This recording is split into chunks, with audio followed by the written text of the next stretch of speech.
ნიკოლოზ ხატიაშვილი ინიციატივა ჯერ საქართველოს წარმომადგენელი არის ჩვენთან ერთად. მოგესალმებით, მადლობა. რომ გვითმობთ დროს და იღებთ გადაცემაში მონაწილეობას.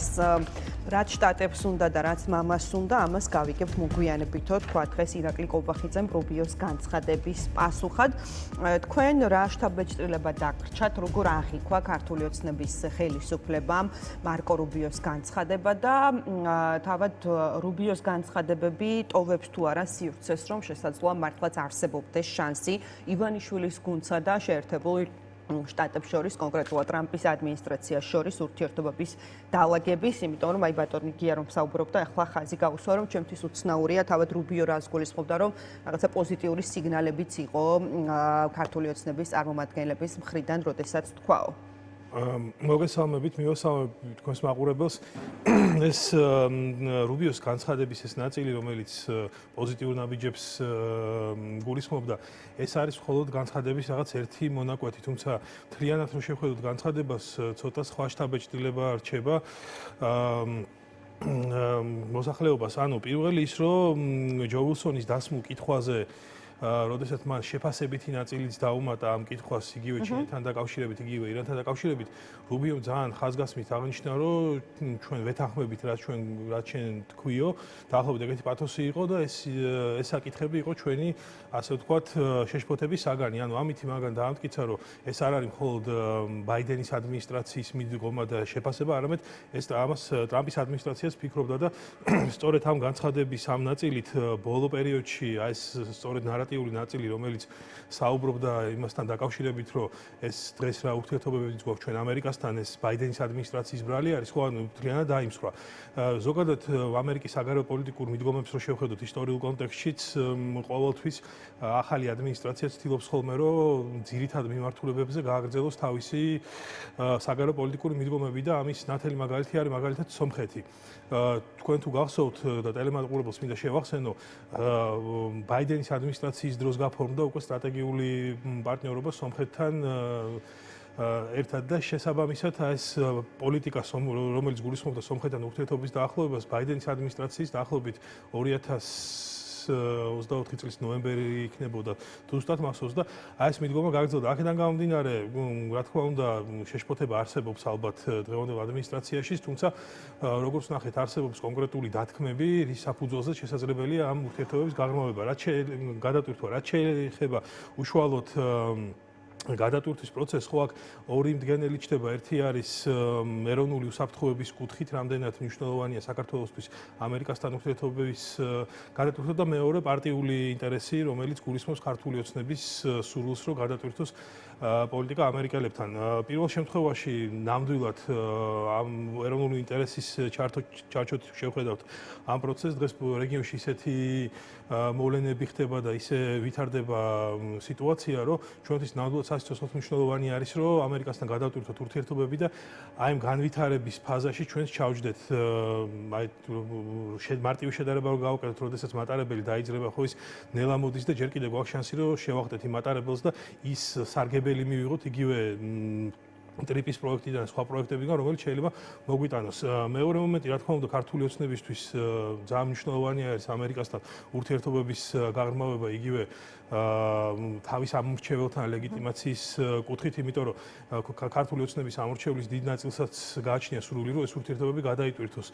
თუმცა აქეთ ხარ ეს გარკვეული დილემა ჩდება, იმიტომ რომ თუ ვთქვათ ეს დათქმები გულისხმობს ოცნების მხრიდან რაიმე სახის მნიშვნელოვანი დათმობების გაკეთებას, ხო, ანუ მაშინ ოცნებამ რომ გადადგას ეს ნაბიჯები და გარკვეულწილად უკან დახევა განახორციელოს, ამ შემთხვევაში უკვე ამორჩევლის თვალში შეიძლება ის რაღაც სისუსტის გამოვლენის შიში კონდეს. მარტივად ვთქვათ, აი ესეთი დილემა არსებობს. აქედან გამომდინარე, რა გადაწყვეტილებას მიიღებს ქართული ოცნება ამერიკასთან დაკავშირებით, ამას ალბათ მომდევნო თვეების განმავლობაში ჩვენ დავინახავთ კონკრეტული ნაბიჯები. ჯერ არა აქვს გადაწყვეტილება მიღებული, როგორც ჩანს. მე ბოლო რამდენიმე დღეს თუ შევხედავ და დღევანდელ განცხადებებს თუ გავითვალისწინებთ, ამის განცდა ჯერჯერობით არ რჩება, თუმცა ჩვენ გვინახავს, რომ როდესაც ქართული ოცნების მხრიდან კეთება რაღაც კონკრეტული განცხადებები კონკრეტულ საკითხებთან დაკავშირებით, თუმცა ძალიან მალევე ეს გადაწყვეტილება რადიკალურად იცვლება. აქედან გამომდინარე, არ გამოურიცხავ, რომ ეს მიდგომაც შეიცვალოს და ეს რაღაც კონკრეტული გადაწყვეტილებები იქნებს მიღებული, რომელიც მიმართული იქნება, თქვათ, საერთო პოლიტიკური სტაბილურობის უზრუნველსაყოფად, რაც რეალურად ამერიკის სახელმწიფო დეპარტამენტმა განაცხადა თავის განცხადებაში. რა შეიძლება იყოს ეს? მოდით მაშინ ამაზეც ვისაუბროთ. რას ითხოვს კონკრეტულად შეერთებული შტატები ქართული ოცნებისგან? ტრაექტორია იყო ნახსენები?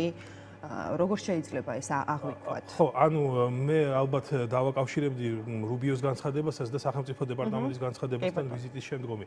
აქ ჩნდება გარკვეული მდგენელი, რომელიც გულისხმობს პოლიტიკურ სტაბილურობას, ასევე ტრაექტორიას. უნდა გავითვალისწინოთ, რომ ამერიკის საგარეო პოლიტიკური მიდგომები ბოლო პერიოდში შეიცვალა ტრამპის ადმინისტრაციის პირობებში და ის გახდა მეტად უფრო ტრანზაქციული. აქედან გამომდინარე, ჩვენ დიდი ყურადღება კი გამახვილებული გვაქვს ქვეყნის შიდა პოლიტიკაზე, პოლიტიკურ პროცესებზე, თუმცა შესაძლოა სწორედ გეოპოლიტიკური საკითხები და გეოპოლიტიკური არჩევანი მეტად უფრო მნიშვნელოვანი იყოს ამ შემთხვევაში ამერიკისთვის, ამ ტრაექტორიის ცვლილება, ვიდრე თქვათ ეს შიდა რაღაც რეფორმები. თუმცა ეს რა თქმა უნდა მნიშვნელოვანია, იმიტომ რომ ერთმანეთს ავსებს შიდა საგარეო პოლიტიკა და თუ ჩვენ თქვათ ვაღდგენთ ურთიერთობების დასავლეთთან, ამის წინაპირობა რა თქმა უნდა იქნება ისიც, რომ ქვეყანაში პოლიტიკური გარემო ზოგადად შეიცვალოს და უფრო თავისუფალი გახდეს და პოლიტიკურ პარტიებს მიეცეთ თავისუფალი ოპერირების საშუალება კონკურენტულ გარემოში და სამართლიანი თამაშის წესების პირობებში. ბატონ ნიკოლოზ, ძალიან ესე ვთქვათ,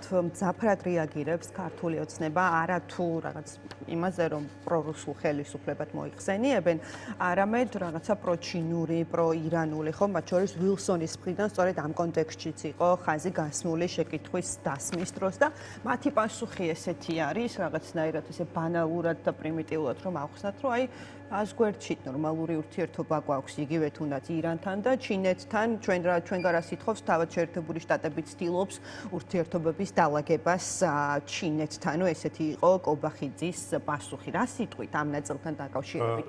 რელევანტობა არის თუ არა კობახიძის? ზოგადად, რა თქმა უნდა, ხა, როდესაც ჩვენ ვახორციელებთ ეფექტურ საგარეო პოლიტიკას, მოდით ასე ვთქვათ, ეროვნულ საგარეო პოლიტიკას, რომელიც დაფუძნებულია ეროვნულ ინტერესებზე, ამ შემთხვევაში ჩვენ ჩინეთთანაც უნდა გქონდეს კარგი ურთიერთობები, ირანთანაც უნდა კარგი ურთიერთობები გქონდეს და სხვა აქტორებთან, ვისთანაც ურთიერთობამ შესაძლოა მოგვიტანოს ორმხრივი, ასე ვთქვათ, მომგებიანი საკითხები. თუმცა, როდესაც ჩვენ საუბრობთ რომელიმე კონკრეტულ აქტორთან ურთიერთობების გაღრმავებაზე, ეს არ უნდა მოხდეს ჩვენი ძირითადი ღერძის, რაც არის დასავლური ინტეგრაცია და დასავლეთში და ევროკავშირში შესვლა და ამერიკასთან სტრატეგიული პარტნიორობა ამის ხარჯზე, ხო, ანუ როდესაც ეს ურთიერთობები ვითარდება, მაგრამ პარალელურად ეს ურთიერთობები აზიანებს უკვე ურთიერთობებს დასავლეთთან, ხო, ეს უკვე პრობლემა არის და ეს უკვე გარკვეულ გამოწვევებთან არის დაკავშირებული და იწვევს იზოლაციას და შესაბამისად ასეთ მოცემულობაში ასეთი ნაბიჯები, რა თქმა უნდა, დამაზიანებელია, თუმცა კიდევ ერთხელ ვიმეორებ, რომ ჩინეთთანაც და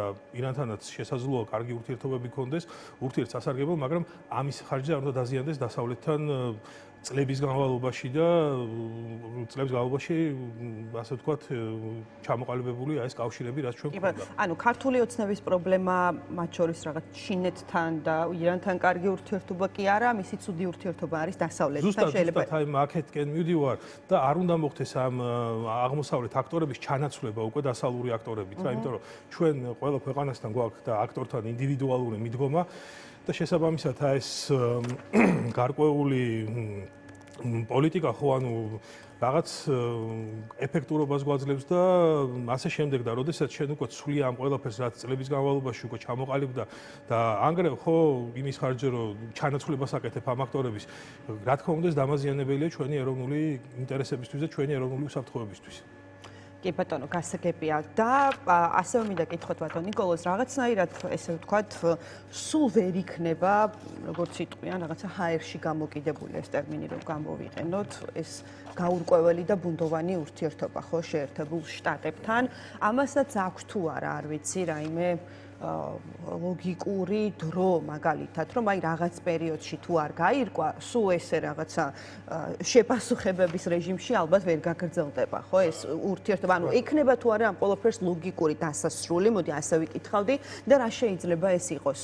რა თქმა უნდა, ყველანაირ დასაწყისს აქვს თავისი დასასრული და ლოგიკაც.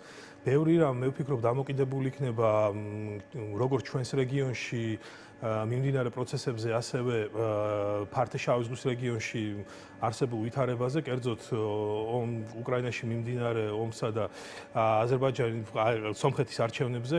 სულ რაღაც რამდენიმე დღეში ჩვენ სომხეთში ვნახავთ არჩევნებს.